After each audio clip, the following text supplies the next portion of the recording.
Radio Espoir, plus que jamais, vous communique la vie de Dieu. Radio Espoir, l'amour de Dieu dans vos cœurs et dans vos foyers. FM 102.8. Connais-tu ton Église? Une émission proposée par Régine King. Auditeurs, auditrices, bonjour. Aujourd'hui, dans notre numéro de Connais-tu ton Église, nous parlerons du temps de l'Avent. Comme nous le savons, le temps de l'Avent fait partie des temps forts de l'Église. Et chaque nouvelle année liturgique, l'Église nous propose ce temps de 4 dimanches pour nous préparer au temps de Noël. Ainsi, avant le temps de Noël, s'ouvre le temps de l'Avent. Le peuple de Dieu a attendu plusieurs siècles pour que se réalise ce que Dieu lui avait promis, c'est-à-dire la venue d'un sauveur pour le délivrer du péché et du malheur.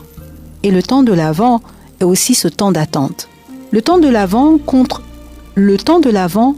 4 dimanches avant Noël. Historiquement, on sait que l'Avent avait surtout pour but de tourner nos prières et nos cœurs vers ce que l'on appelle les fins dernières. Autrement dit, le retour du Christ dans la gloire, que tous les chrétiens attendent, car il l'a annoncé dans Matthieu 25, verset 31, et dans Luc 21, verset 27.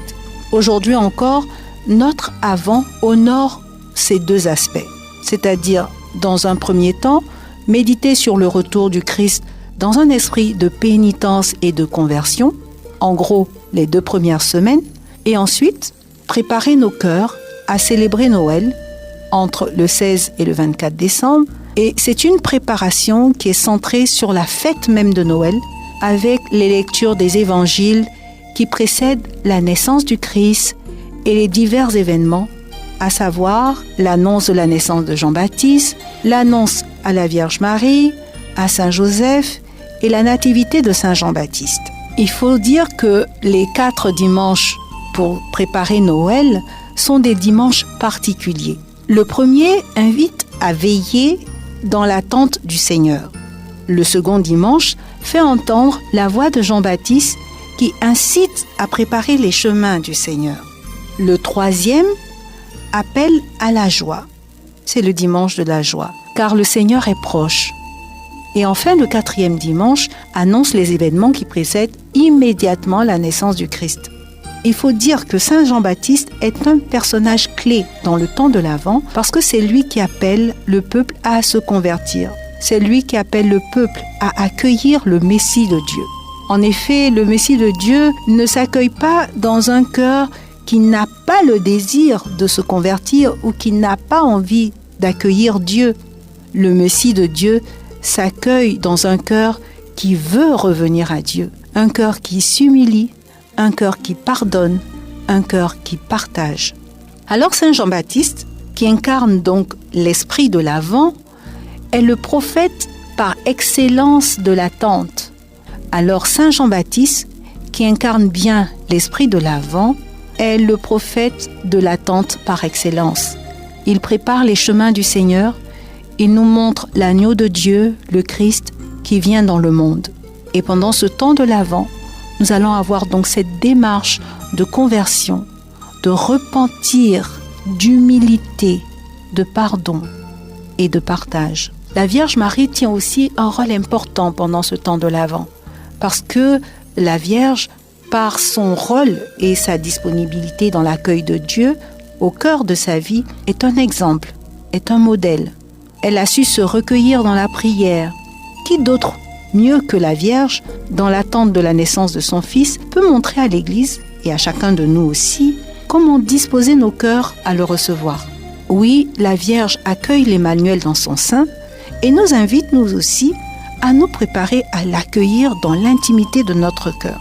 Donc la Vierge Marie, pendant le temps de l'Avent, est la figure de l'attente et de la confiance en Dieu par excellence. L'Église même va nous donner des signes pour marquer ce temps de l'Avent. Le violet est la couleur de la pénitence et cette couleur va se retrouver pendant le temps de l'Avent. Saint Jean-Baptiste d'ailleurs proclamait un baptême de conversion pour le pardon des péchés, raison pour laquelle nous parlerons d'un temps aussi de pénitence. Raison pour laquelle nous parlerons d'un temps de pénitence. Les ornements liturgiques, les vêtements des prêtres sont en violet, où parfois on retrouve la couleur rose, notamment le 3e dimanche de l'Avent. Il faut noter que pendant les 4 dimanches de l'Avent, le Gloria ne sera plus chanté à la messe du dimanche, car le Gloria est en fait le chant des anges la nuit de Noël. Raison pour laquelle nous attendrons jusqu'au 24 pour entendre résonner le Gloria une fois de plus dans nos grandes célébrations. Cette préparation du temps de l'Avent se fait aussi par l'écoute de la parole de Dieu, par une assiduité dans la prière et surtout la réception des sacrements, notamment l'Eucharistie lorsque nous participons à la messe et la réconciliation dans la confession. Il est important de se confesser pendant le temps de l'Avent. La conversion est toujours tournée vers une joie plus grande. Oui, se convertir est peut-être difficile, mais cela nous met dans une joie plus grande, la joie de l'accueil de Dieu dans nos vies. Et se préparer ainsi, c'est aussi choisir de recevoir Jésus et de préférer Jésus à toute chose comme l'ont fait Marie et Joseph. Effectivement, la Vierge Marie et Saint Joseph avaient des projets de vie. Mais par le oui de Marie, leurs projets changent parce qu'ils acceptent la volonté de Dieu, ils rentrent dans ce plan de Dieu. Nous aussi, comme Saint Joseph et la Vierge Marie, nous sommes invités à préférer Jésus, à préférer Dieu à toute chose, et c'est un témoignage qu'il nous donne, un témoignage à suivre. Enfin, accueillir le Christ pendant ce temps de l'Avent, c'est aussi vivre en intimité avec lui. Certes, dans la prière, dans l'écoute de la parole, dans la participation au sacrement, mais accepter de vivre au quotidien dans cette présence du Christ, dans cette attente du Christ, nous permet de vivre comme de vrais enfants de Dieu. Car le Christ a promis d'être avec nous tous les jours jusqu'à la fin du monde. Matthieu 28, verset 20. Alors, chers frères et sœurs, avec toute l'Église, faisons de cette attente un temps de recueillement, un temps de réconciliation, un temps de changement, un temps d'espérance. D'ailleurs, saint Basile nous dit « Le chrétien est celui qui reste vigilant chaque jour et chaque heure, sachant que le Seigneur vient. » Bon temps de l'Avent à tous et à toutes. Radio Espoir, plus que jamais, vous communique la vie de Dieu.